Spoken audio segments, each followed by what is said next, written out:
uch yangam yo'qmi-la? Uch yangang ketdi bozorga. Nimaga? Onam aytan tilla qattiq olib chiq deb. Kimni qizisan? Usta akani?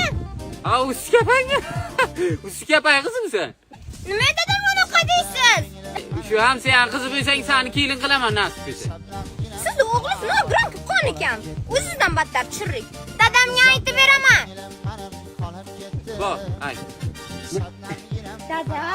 Dada. Ha qizim. Ana hamsuyamiz Ismat aka bor-ku. Ha. Shumanga seni kelin qilaman dedi. Ismat churrimi? Ha, bu. Men unga o'z kelin topib beraman, u mola. Dada, u yana siz bilasizmi nima dedi? Nima deydi?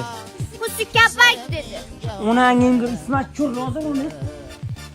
Kadalar pishgan uyda tuyuyor. Ismat chur. Ha? Nima men qizimasan kelin qilaman deb gapirding? Hay nima bo'libdi? Nima bo'ldi? To'q qo'yganmisan? Hay bir chiroyli qizing bor ekan, o'g'lima mos ko'rma, seni o'g'lingga mos emas. Amir Olimxonni bachasiga mos meni qizim, tushundingmi? Hay hushi, to'y qanonasi mensin bachalar katta bo'libdi. Esli xushli, bir xudo bo'lib, nima? Sen bilan hayotda xudo bo'lmayman. Ismat churri, sen bilan xudo bo'lgandan ko'ra fantamas bilan xudo bo'laman, tushunding? Menga qaraqa, sen nima meni yoshlikdagi laqabim hammaga aytib yuribsan. Uskapak deb. Hay nima bo'libdi?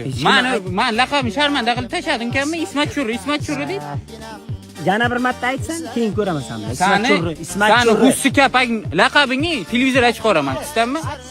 Sen endi odamman, seni ustingdan yozaman. O'zi 10 sotiga yeringmi, 5 sotiga soliq to'laysan. Seni ustingdan yozib, qamataman seni harom. Bevafolar so'rlaganda oftobim